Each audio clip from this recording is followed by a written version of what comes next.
Hello, friends, and welcome to episode 880 of the Juicebox Podcast.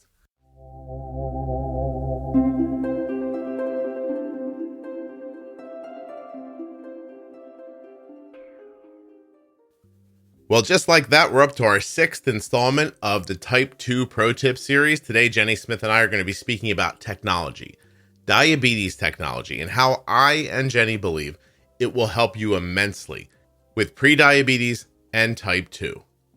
Please remember today while you're listening that nothing you hear on the Juicebox Podcast should be considered advice, medical or otherwise.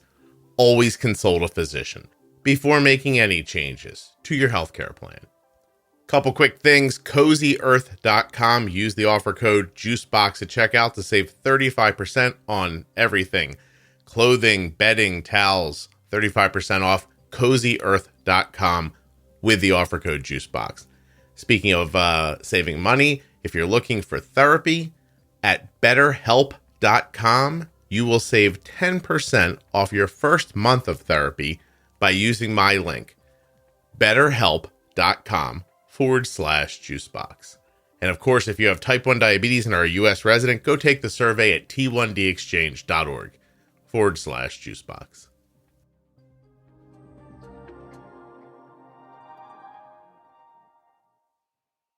This episode of the Juicebox Podcast is sponsored by Dexcom. Now, Dexcom makes a G6 and G7 sensor. They're both terrific. Check them out at dexcom.com/juicebox. Continuous glucose monitoring. That's being able to see your blood sugar, like right on your phone or a receiver.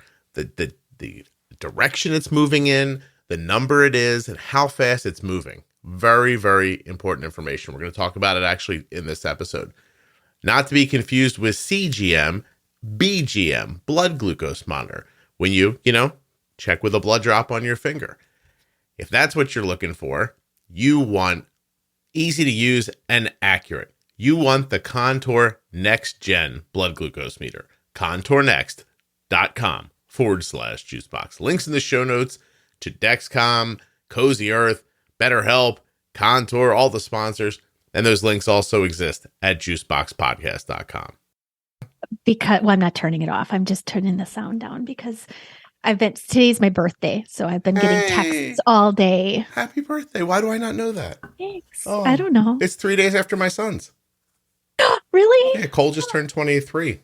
I'm assuming you're 25. So, my stay at age always, I think, would be 37. That's what you if I had to pick an age, it would be 37. Do you know about the number 37?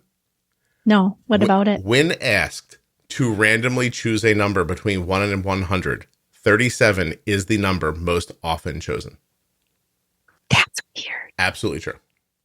Wow. Huh. So it's kind of it would be my favorite age. I don't know. Anyway, I love that thing. I love that I don't know what to call it even. It's just so interesting. I like little factoids. Well, like happy that. birthday. We're recording, so everyone, you're getting Jenny on her birthday. So I'm assuming she's going to be all jacked up from whatever granola cake she's going to have to celebrate. I don't know. I asked my husband if he was going to make me a cake, and he's like, was I supposed to do that? That is not written on my list. That's not written on my to-do list for her birthday. Did you request this? I'm like, no, I didn't. At Christmas time, Kelly said something. I was like, did you send a link? I said, if you didn't send a link, I don't see how this is going to happen. It's like, I want to be a person who, it's a weird time, isn't it, Jenny? Where you don't go shopping the same way anymore. No. Not really. You used to wander around and be like, this looks nice. I bet you they'd like this, and so anyway, well, happy birthday.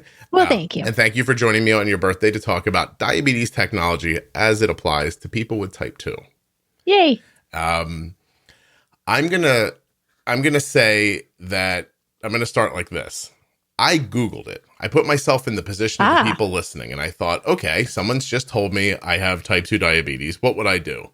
I would go to Google or your favorite search engine, and I would type in type 2 diabetes. And now we start seeing what people Google. Type 2 diabetes symptoms, diet, medications, treatment, causes, risk factors. You know what I don't see in the top 10? Technology. Nobody's looking for that idea. And okay, so Scott will type in the word technology. I'll bring it along. Technology for type 2? Yes. Type 2 diabetes technology is the Google, right?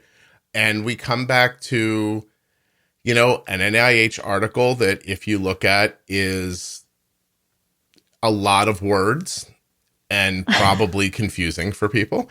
There's a diabetes.org, so the American Diabetes Association article, which shows me a picture of a meter and a lance. And then I scroll down, I see an InPen, and they talk about a smart insulin pen. And then I see another meter, and then I get to the word CGM, but I don't see an actual CGM anywhere. And then an insulin pump. At all? I don't see a photo of it, is what I'm saying. Wow. Yeah. And so I'm like, okay, what is this page meant to do? This is a brief overview that doesn't really... I'm trying to put myself in that position again. I'm like, okay, well, here's a bunch of words I don't know. CGM, don't know what that means. Blood glucose meter, sounds scary. I don't know what I need an insulin pen for. The guy just told me I have diabetes. I probably so I want to go over where. And or it sounds scary because insulin could sound like that's not what you want. Yes. Right. And it's funny, we're putting together a list for a different series about myths about diabetes. And over again, people say, I wish people would realize that using insulin doesn't make your body give up. And so no. I realized that people must think that, like, oh, if I assist with insulin, then my body's going to think, I don't have to do this anymore, which, by the way, that's not how things work. But but apparently it's kind of colloquially how people think about it. And honestly, you're right. It is. And or that it's a failure, right? They've clearly done something incorrect. And this is now, gosh, I'm now on insulin, right? But honestly, to clear up the first myth is that if you actually start to help your body by supplying some insulin, those beta cells that make it in your own pancreas are not overtaxed. And so it helps in a preservation way to actually use insulin. And sometimes, again, when we'll talk about medications as well, sometimes insulin might get going. And you may actually, depending on lifestyle changes and other meds that might be added as well, you may be able to come off of the insulin because now your body is at a glucose level that's better. Yeah. Right? So let's start at the beginning, because I think everyone with type 2 is going to get a meter shoved at them in the office, right? They're going to give them a glucose meter.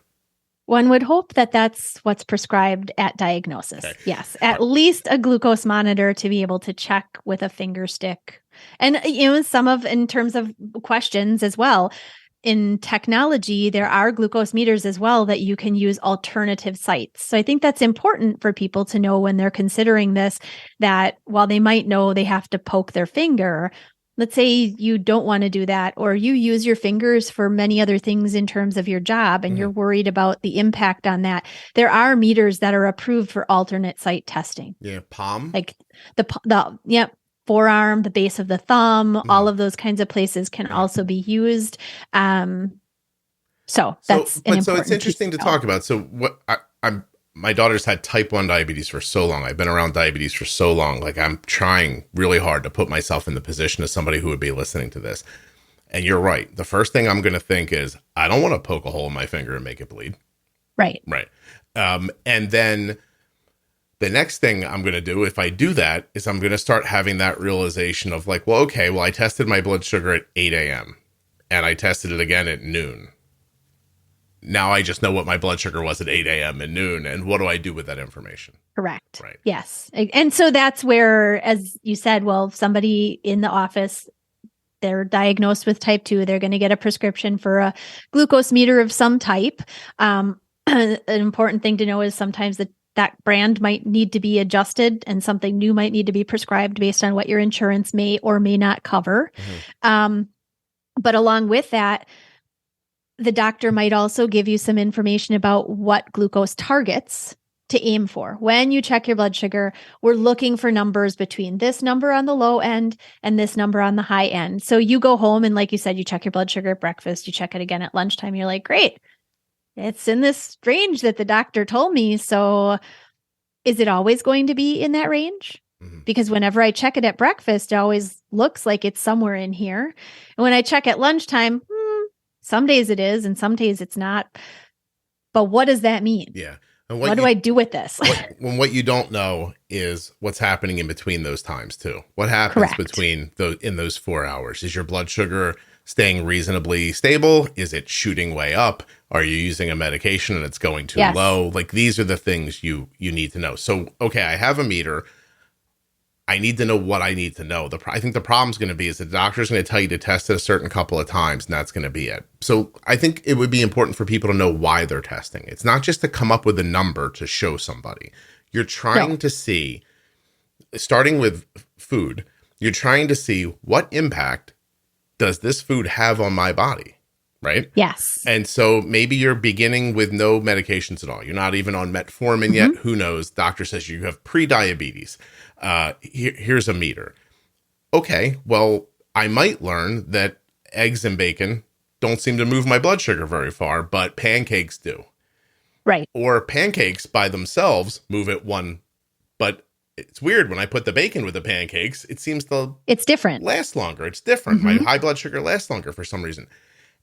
So the gold standard here would be pairing your meter with a continuous glucose monitor. So that's jargon for people who don't know, but it's a wearable device that will show you your blood sugar in real time on a receiver or your smartphone. Not just the number, but the speed and direction that the blood sugar is moving. Correct. Absolutely. And so that, in terms of coverage for someone with type 2, is something that needs to be evaluated, right? Because depending on what kind of medication you're using, what kind of insurance plan you have, many times sensors are covered under two different options, either durable medical equipment, or for some people, they may have what's called pharmacy benefit. So it may depend, and you may have to look into your insurance plan and see what they cover for you. Yeah. And if in fact it's coverable, I would absolutely get your hands on a continuous glucose monitor. No, I think that I can't say enough about what that information brings you, because, it's charting your glucose constantly. And if you, think about one fixed, if you just, draw a timeline out in your head, on the left is midnight and on the right is midnight again, we put 24 hours in between. I could test my blood sugar a couple of times along the day and have a couple of data points. But what if you had data points every 5 minutes for 24 hours? When you connect them, what you get is a graph, and you get to see rises and falls and the harshness of, and what do I mean by harshness? Does my blood sugar shoot straight up when I eat? Yes. Does it rise slowly? And this information, you're hearing it right now and you're thinking, I don't know why I need this. Jenny and I are telling you, it's going to help you so much.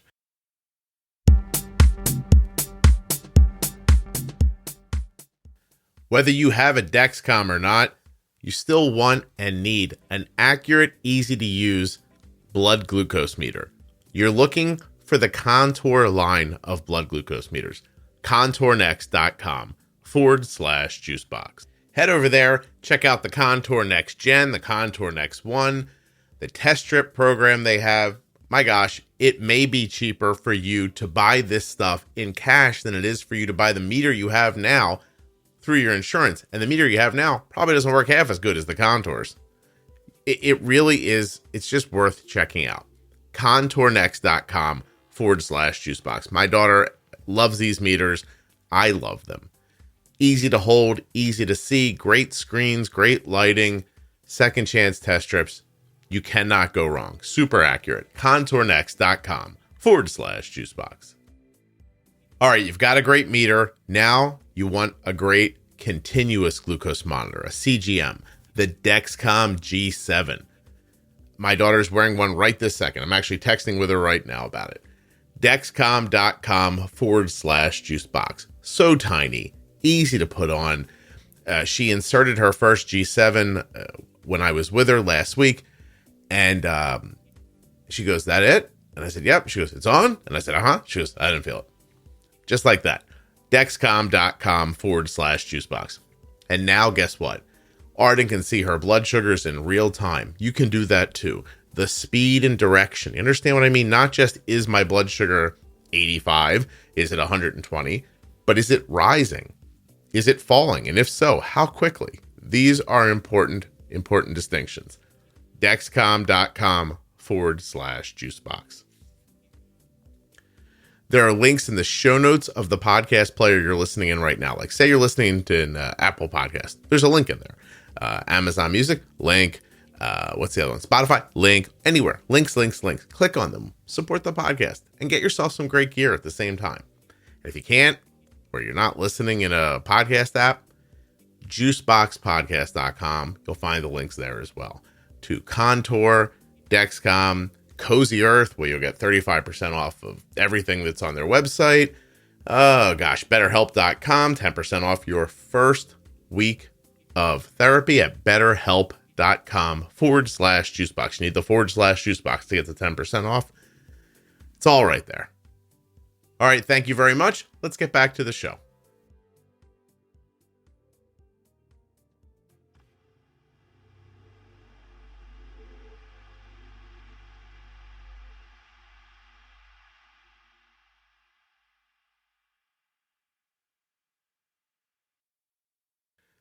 Right. And if your desire is to do as much lifestyle change as you can, right? Like, you've told the doc, no, I don't want to take any medications. Okay, then get information to show what lifestyle changes you're putting effort into, because it is effort. You're trying to make a change, a habit that you've not had before, stick.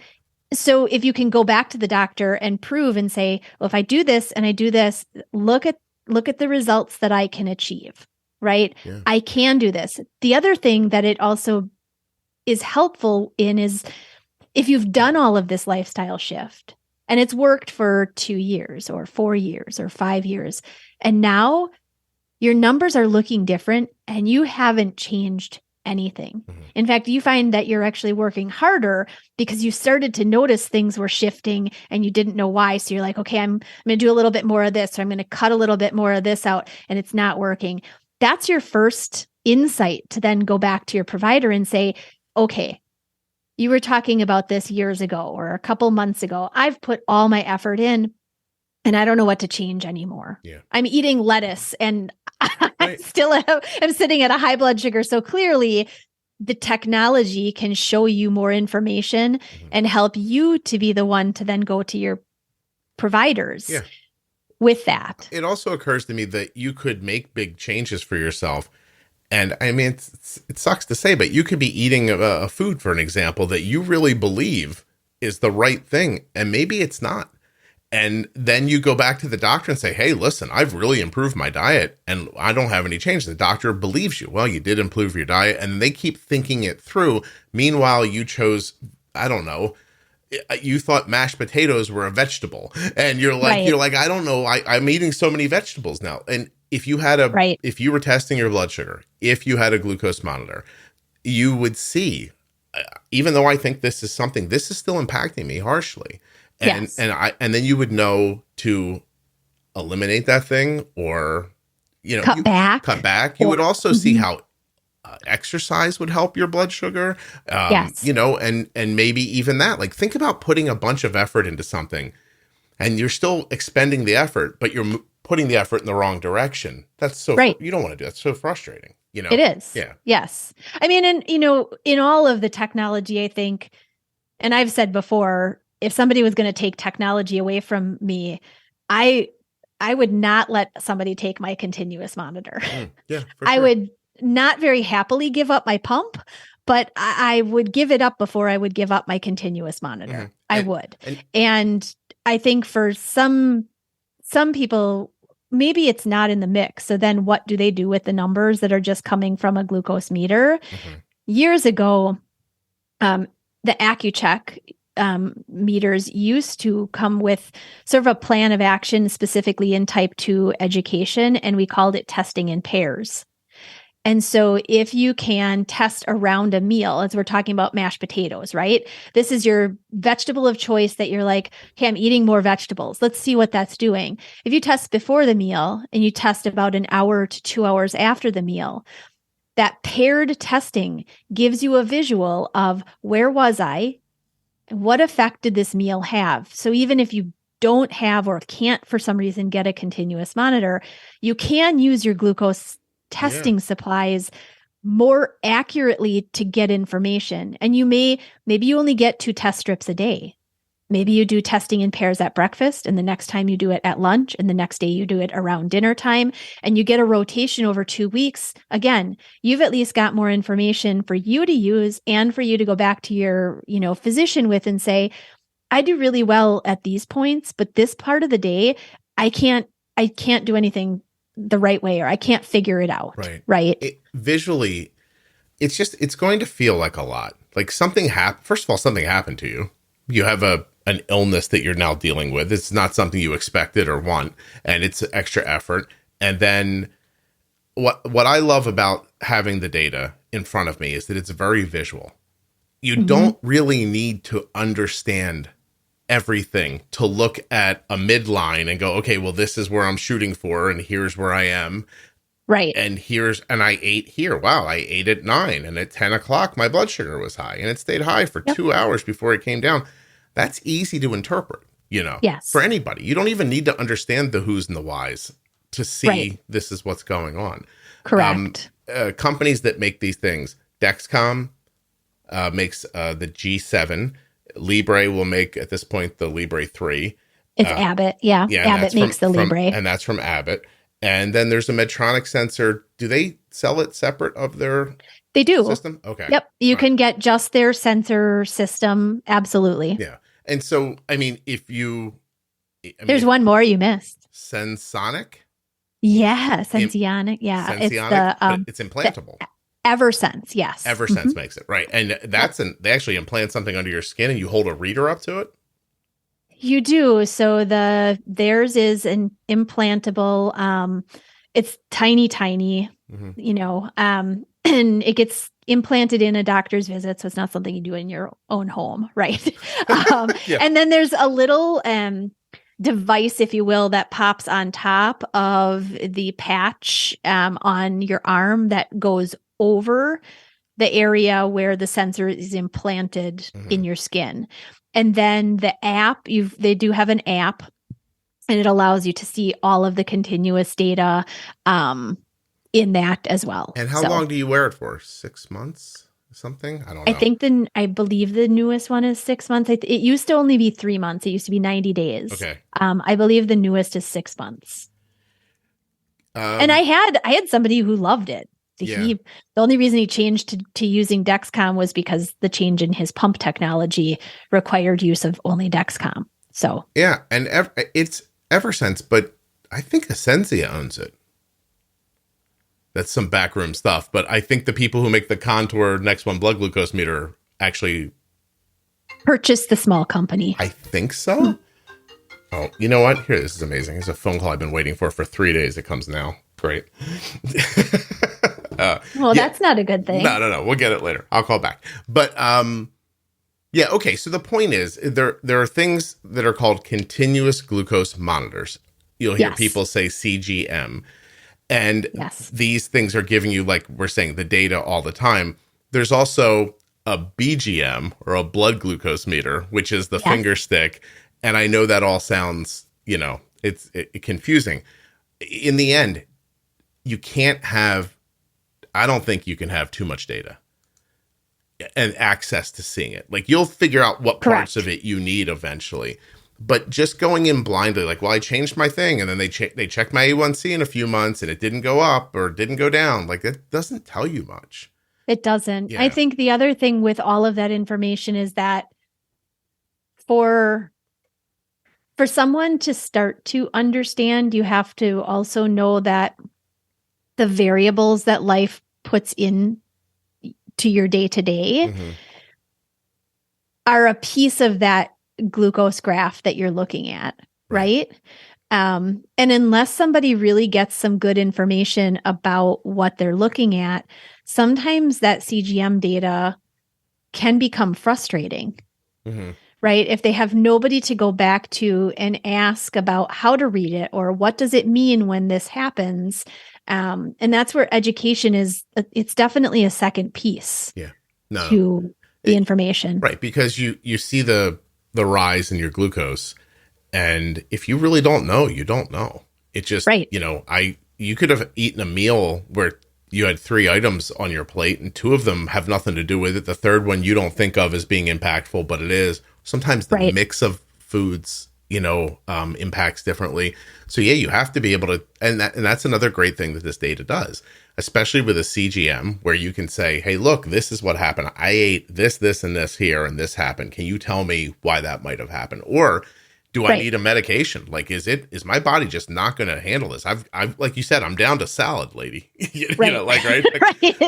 eat a cucumber. My blood sugar went up. I need help, Yeah.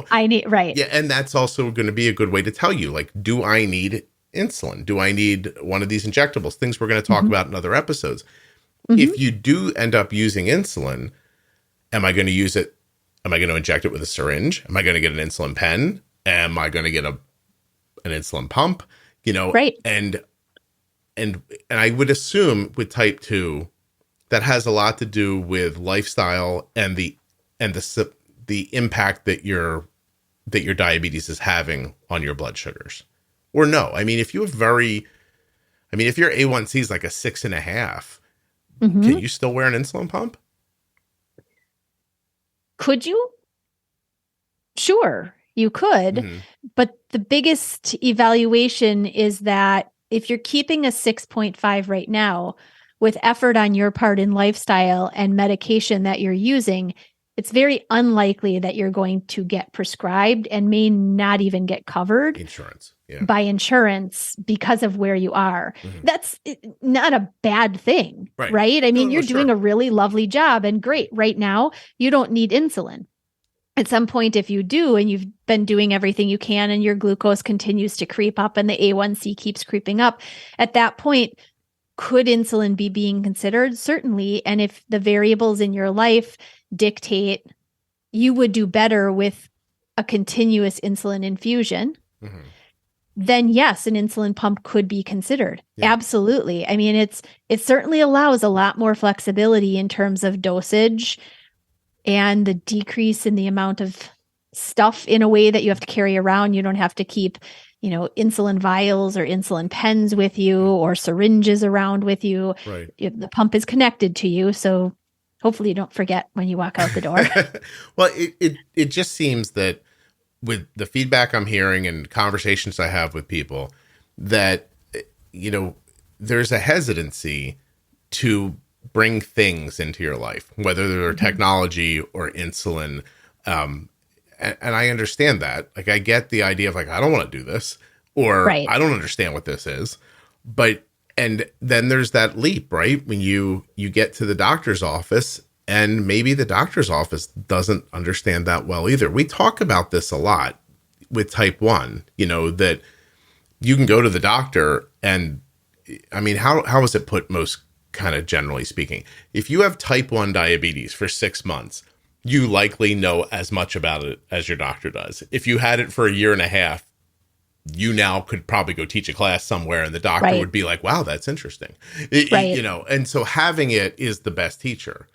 But what happens when you have type 2 and you left the office and the guy didn't even give you a meter? And if you said to him, I'd like to have a continuous glucose monitor, they're like, you don't need that. Or your insurance isn't going to cover that. Or whatever and then that's the thing you remember forever. And so you may need to, as we've talked already, you may need to be your best advocate. You may need to be the one that you do the research. Okay, you've gotten this new diagnosis, this new condition that will be there 24/7, and you need to learn more about. Sometimes some of the best places to learn are going to be asking your questions and doing your own research. And even if you don't understand, then at least you have more information to go back to your doctor and say, but I read this and you didn't tell me about this, or I read about this and this looks like it would fit with my lifestyle. Hey, do you think I could give this a try?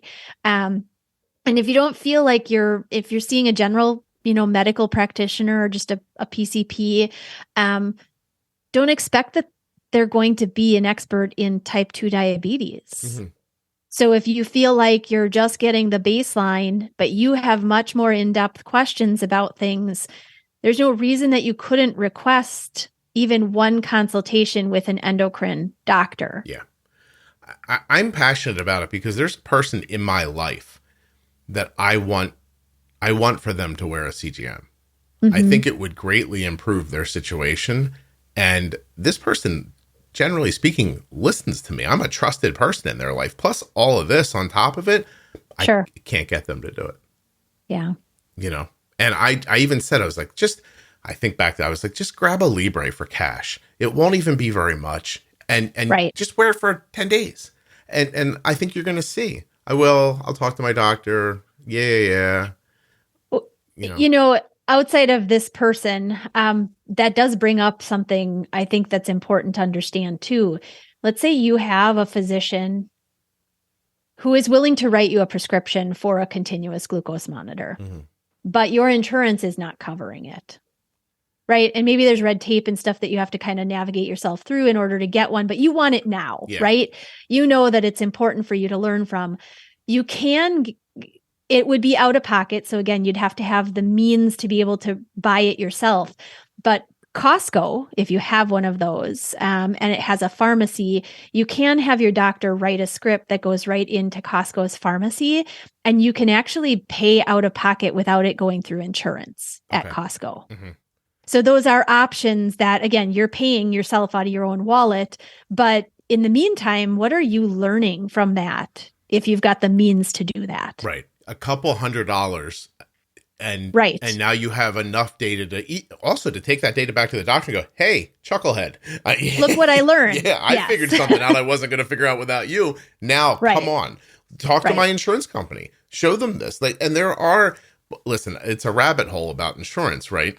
But it is. But insurance companies are set up to say no, and then it doesn't mean that's the answer. You have to prove your case. Right.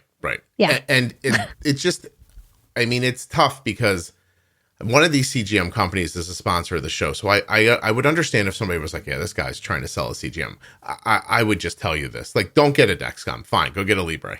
It doesn't matter. It doesn't matter to me. What matters to me is that you have this, information. If all things being equal, I'd take a Dexcom over a Libre. That's fine. That's me, Right. But just get the information any way you can. I just can't stress it enough. Like a meter is going to be like turning on the first click of a 4-step light bulb. Be like, oh, well, the room's a little brighter, but you get to that CGM, the light's all the way up. There's no shadows, nothing can hide, and you know what's going on now. And then you can make a decision, Absolutely. When I first started using a CGM, thankfully, I had really good insurance up to that point, and my doctor had written a script for test strips for my blood glucose meter for up to 15 times a day. And I was checking 12 to 15 times a day because I wanted all of the in-between data, but I was still missing so many data points. Without a CGM and using insulin, which some people with type 2 will use insulin. So you can take a fear factor out of the picture if you have the ability to see what's going on. And prior to my CGM, I had an alarm set for 2:00 every morning.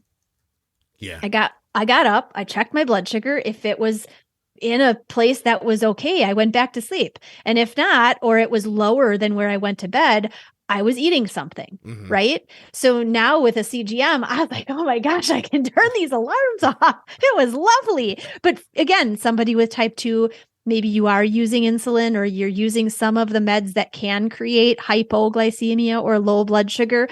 A CGM would be a huge benefit. So that's sort of a backdoor into getting one if your insurance company is being tough. If the doctor puts you on the medication, you can say, well, I'm scared of hypoglycemia, so I need a CGM because a beater won't help me at 2:00 in the morning when I'm asleep.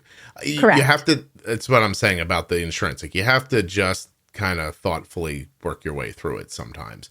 You do. Yeah. And they're letters of medical necessity, essentially, or statements of medical necessity that a good doctor will be very happy to write for you to further the potential that an insurance company is going to look at and say, okay, I see these checkpoints, hypoglycemia risk, medications that could, cause hypoglycemia, or job risk, right? Where you actually really are more risk of hypos, or they may be pieces that your doctor adds to the letter in order to get you coverage. Yeah. And there's a way to get covered without, I'm not saying like fudge the truth. Like there's real reasons for it. Get like a ton of them.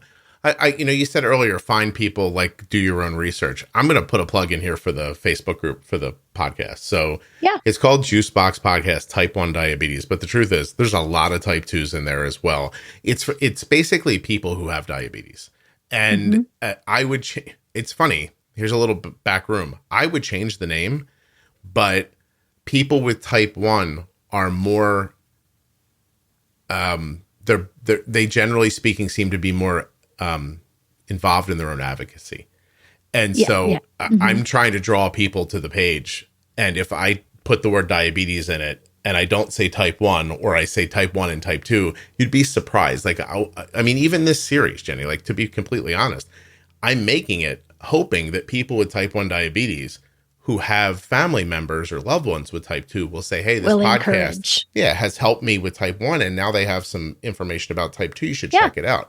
And so, but go there. If you have a question about a CGM or a meter or, how a food's hitting, no one's going to know better than a person with type 1 diabetes. Like if you have type 2, I mean, honestly, right? If you have type 2, either you're making insulin and it's not being used correctly, right? Or sometimes you have also a decrease in insulin production. Like this is happening. A person with type 1 diabetes just is not making any insulin. There's none. If you think I couldn't believe when I ate an avocado, I have type 2 diabetes, that my blood sugar went to 140 for 2 hours. If a person with type 1 diabetes ate an avocado without insulin, their blood sugar would be like, 400 to 500. Higher. Yeah, higher. And so these people really understand, how does food impact me? How do the medications impact me? Like, how does insulin work? These are people's minds. You could pick their brains and really come away with something. And I would also say, in terms of talking a lot around the coverage piece of this technology, I think people with type 1 have also really learned a lot about advocating within insurance companies and advocating with their practitioners to get things covered the right way. They know who to ask to speak with when they do call their insurance company. Who can I speak to? This is the person to ask to talk to, not the general person who answers the phone, right? You need somebody higher up. You need somebody who's going to listen, who's going to actually see, oh, I see you sent a letter in 2 months ago. Well, it's sitting on a desk someplace. There's a person in my group who helps people all the time, and she writes letters to insurance companies that the insurance company, she's so good at it, they just read it and they go, yeah, she checked all the boxes. We can't argue with this. That's awesome. Very, very good at it. Very good at it. And so, cool. And it's Jenny's point, is that, you don't know. I used to say this all the time about type 1 diabetes. Like, instead of suffering and saying, well, I don't know how to do this, or my doctor didn't help me, go find someone who knows how and look at them and think, what are they doing? Like I'm going to copy them. You know, like if they're having success, let me figure out what they know that I don't know. And type 2, look, I know a lot of people with type 2 diabetes, and I wouldn't think, I'm trying to be fair, but I think if we collected them all in a room and asked them a bunch of questions about their type 2 diabetes and how to take care of it, you'd be surprised at how little they know about it. How little, and also I think how different the thoughts about navigating and managing are. Yeah. No, listen, I have a family member who passed away the other day at 65 years old. And you're going to, all you want, you can say, well, he had this problem, he had that problem, he had this problem. What he had was type 2 diabetes. I don't know what they'll end up saying got him, but his blood sugar's been elevated for 25 years. Right. That's why he died when he was 65. And they might end up saying it was an infection, or I don't know. I haven't heard about he had a heart attack or right. No, that he died because his blood sugar was elevated for a long amount of time. And so this is why I'm talking to you all about it, because it seems like every third person I bump into says they have diabetes. And then I watch them a little bit and I'm like, they don't act like they have it, and then I talk to them and I realize like they don't know what to do. Right. Every time, like listen, some people, I talked to a gentleman recently. He was just very, I think I told you this privately. I don't think I said this on the podcast, but I said, what happened? He said, they gave me an injectable medication. And I said, how did it work? He goes, it worked great. And I was like, oh, good. He goes, I stopped taking it. Yes, you did. I do remember. And I'm like, what now? And he goes, yeah, he's like, I made my hunger go away. I lost 25 pounds, he says, but my hunger went away. And I was like, so now I'm standing there. I interview people with diabetes for a living. I don't know what my next question is. Like, what am I supposed to say next? And I went, why did you stop? And I think I remember you saying that he was used to being seen as the bigger, like he was like a big guy, right? Like he's the big guy and like everybody saw him as like this strength, right? And I like to eat. And I was like, fair enough. He said it. And I was like, fair enough. And so but my brain couldn't process any of it. I was like, I don't understand. But what I recognized when I walked away is, I bet you a lot of people feel this way. Like I don't, you know what I mean? Like, right. Or they think that it was similar to all the quote unquote diets, right? And the reason that diets don't work is because you make the changes. Let's say you really study it, you do it. Like this gentleman, he took the medication. It worked. I mean, it worked like it was supposed to work. And he lost weight, a fair amount of weight. And then you're like, well, it worked. Okay, great. I can stop it now. It's over. It fixed me. But fix isn't the right thing. When you have diabetes, you have to continually navigate choices and management and strategies. And you may need different medications at different times, different technology at different times, but it will always be something there in the picture for you to consider.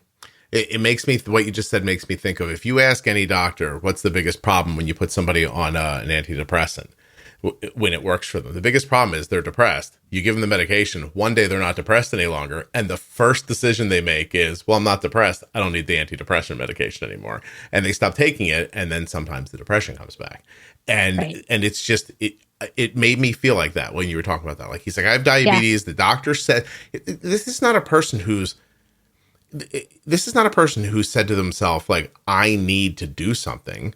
A doctor told him he needed to do something. Right. And so he did the thing he was told to do.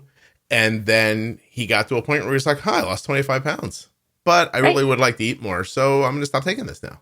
And the 25 pounds will come back, by the way, for reasons he doesn't understand. He doesn't understand about insulin resistance, and his body's pumping out insulin like a fire hydrant, but it's not working. And so he's storing more fat and he doesn't know that stuff. No, not at all. And at some point, many of these injectable meds also have other beneficial pieces to them, which we'll talk about when we do the medications. But he was not only getting the benefit of weight loss, but that weight loss on the rest of his body and the long-term effect that has, and all the other organs in the body that could be impacted. He may have, had he continued taking it, decreased or maybe eliminated the need for insulin someday. Yeah, he could have gotten back to a different place. And there was part of me that thought, I didn't say this because it felt like it didn't feel like it was the right thing to say. Right. But there was part of me that wanted to go, let's skip over what makes sense here and just go to what he wants. Like, let's just treat him like a person who's like, look, I don't care. This is what I want to do. I thought, get an insulin pump. If you're going to eat, at least cover it with insulin, like, so that you're not, because it's more precise. Yeah, absolutely. It's more precise. Right. Absolutely. And so and those are the big discussions that a practitioner, then a clinician, then has to have that stepped up conversation. Okay, you had this result, you had this benefit, it was working. You don't want to do this anymore. You tell me you want to eat. Okay, the best way to cover the food then is your blood sugars are going up. No other medication is really going to hit as well to cover what you lifestyle wise are choosing to do. So now we have to add insulin. Yeah. The part that I think gets lost is that a lot of times, a doctor's just going to tell you, well, here are the steps. You do these steps, this will work. But it doesn't take into account the human part of it. The willingness, the desire, the understanding, like all that's, it doesn't matter. And so if I am a person who finds myself in this situation, but I've been eating, I don't know, like a sweet every day with my lunch, I might go, well, I'm not that sick and I'm okay being 25 pounds heavier. I want to have whatever this is at lunchtime. And it's just, I don't know, like this is not as easy of a situation as get the right technology and it'll just work. But you'll be shocked at how much better things will be with the right technology. Right. You will. I think as you bring it in terms of the consideration of this friend of yours is the fact that I'm assuming he was not using a continuous glucose monitor and maybe wasn't even doing finger sticks often enough to make any kind of information or informed decision about what his changes were doing. Yeah. Had he at least been using finger sticks, testing in pairs or a continuous monitor, he could have seen the very big shift in use of this medication to non-use of it. And okay, I can eat more again, but look at what the difference in my blood sugar, look at this difference. It's and the aha moment that a lot of people are going to get out of it. Like really, yeah. I don't have diabetes. I've worn a Dexcom. There are things that I was like, well, I'm not going to eat that anymore. Like that. I don't like the way that. Or I'm going to take a bite and that's going to be my taste. Right. Yeah. I can have I'll tell you, during wearing a glucose monitor, I ate a slice of pizza, no diabetes. My blood sugar doesn't change. And I'm like, I wonder how much of this pizza I'd have to gorge on. Right. But I found the number and it was like 3 slices. And then my blood sugar went into the 160s and sat there for a long time. Yeah, all the fat. Yeah. And I was like, oh, goodness. Like, okay. So your experience is what? You can do this much, but I shouldn't ever do this. I could have had 2 slices without it hitting me. 3 slices was it. And so like listen, forget how many slices of pizza is. It's the information. Forget that it's pizza. Like maybe you'll say like, hey, a handful of grapes, I'm okay.